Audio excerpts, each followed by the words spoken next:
We treat monsters as bedtime stories. We dilute them. We turn ancient terrors into plastic toys and Halloween costumes. We tell our children about vampires and dragons so they finish their dinner and go to sleep. But what if those stories were never meant to entertain? What if they were survival manuals? Look at Southeast Asia, a massive, fractured geography of dense rainforests, thousands of isolated islands, and boiling volcanic fault lines.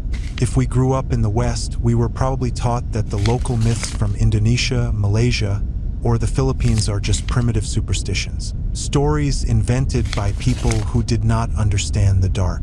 We are entirely wrong. Our ancestors understood the dark perfectly. They knew exactly what was hiding in it. We assume our modern science is the first time humanity recorded the natural world. Yet oral tradition is just data encryption. When we live in a jungle where the 90% humidity rots paper in a month and subterranean termites devour wood in a year, how do we pass a life-saving warning down through 20 generations? We do not write a textbook. A textbook will disappear. We create a monster. A monster is unforgettable. Take the Naga. Across Thailand, Laos, and Cambodia, the Naga is a colossal, divine serpent that patrols the Mekong River. The modern tourist sees statues of the Naga outside temples and thinks it is just a charming religious mascot. The Naga is not a mascot. The Naga is the river itself. The Mekong is notorious for its brutal, unpredictable currents.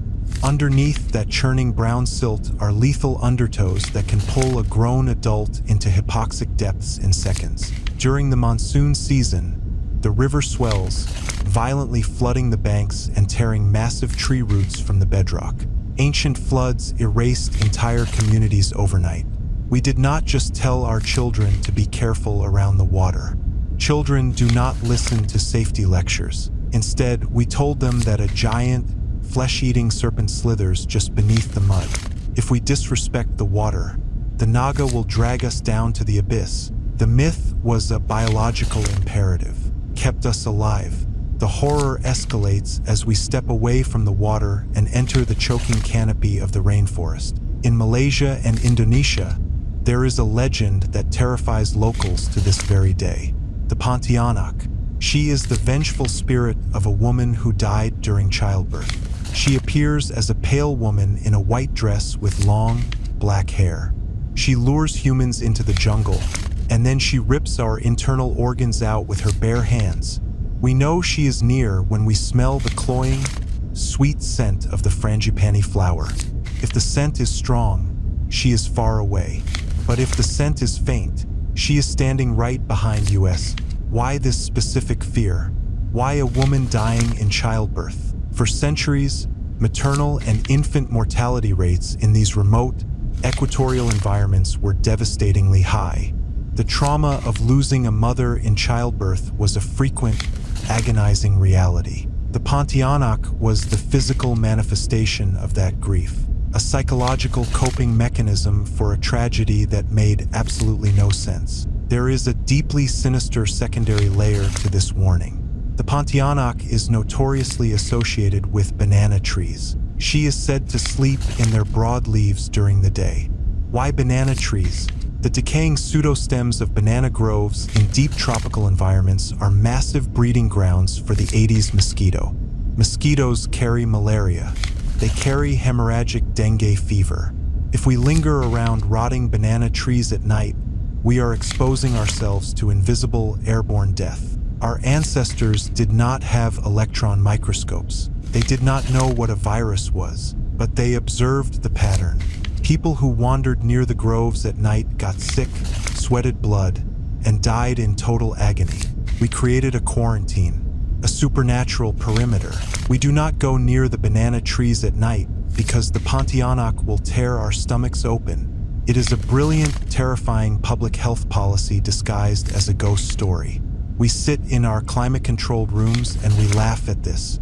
We think we outgrew these spirits because we have synthetic concrete and broad-spectrum antibiotics. We think we conquered the environment. We are incredibly arrogant. This arrogance blinded us to the greatest warnings hidden in plain sight.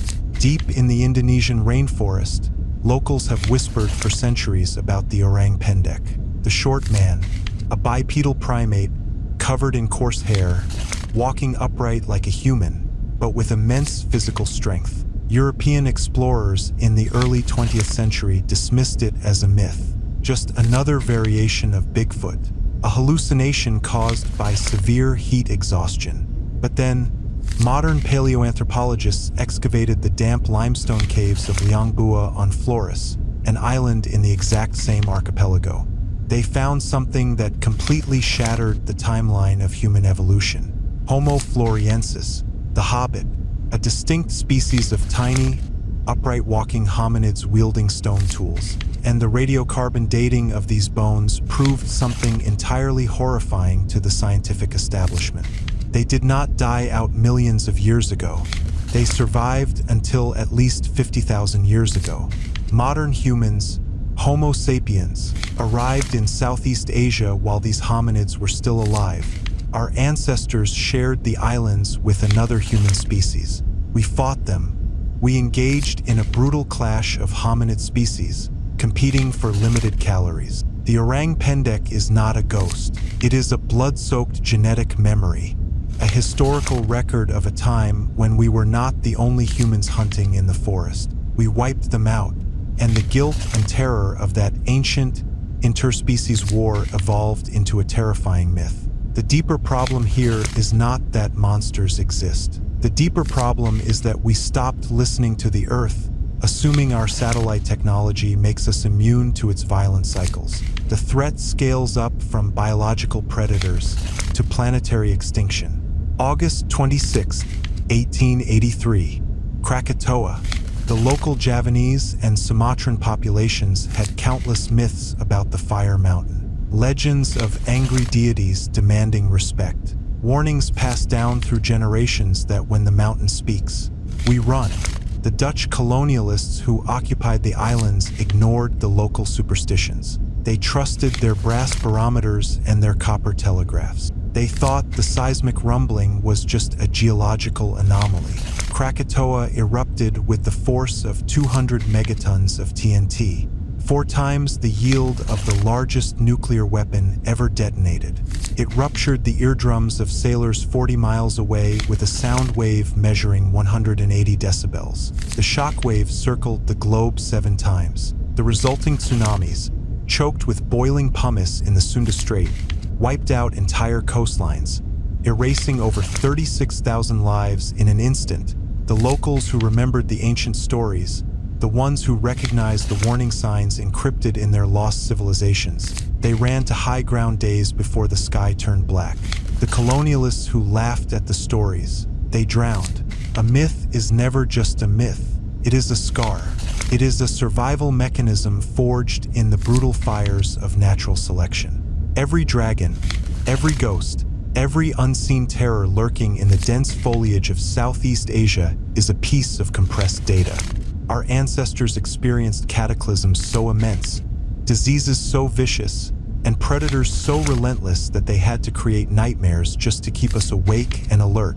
We have deleted this ancient code from our modern lives. We look at the ocean and we see shipping lanes and global commerce. We look at the jungle and we see timber and palm oil. We have convinced ourselves that we are the absolute apex predators of this planet. But the Earth is incredibly old, and human civilization is terrifyingly young. We are merely squatting on a planet that routinely resets itself through fire, water, and disease. Our ancestors understood this. They respected the absolute, horrifying power of nature. They codified that respect into legends. So, the next time we hear a ghost story from the other side of the world, we must not smile. We must not roll our eyes. Stop and listen. Look past the fangs and the glowing eyes. Ask what real, physical horror forced a group of terrified humans to invent such a desperate warning. The jungle remembers what we chose to forget.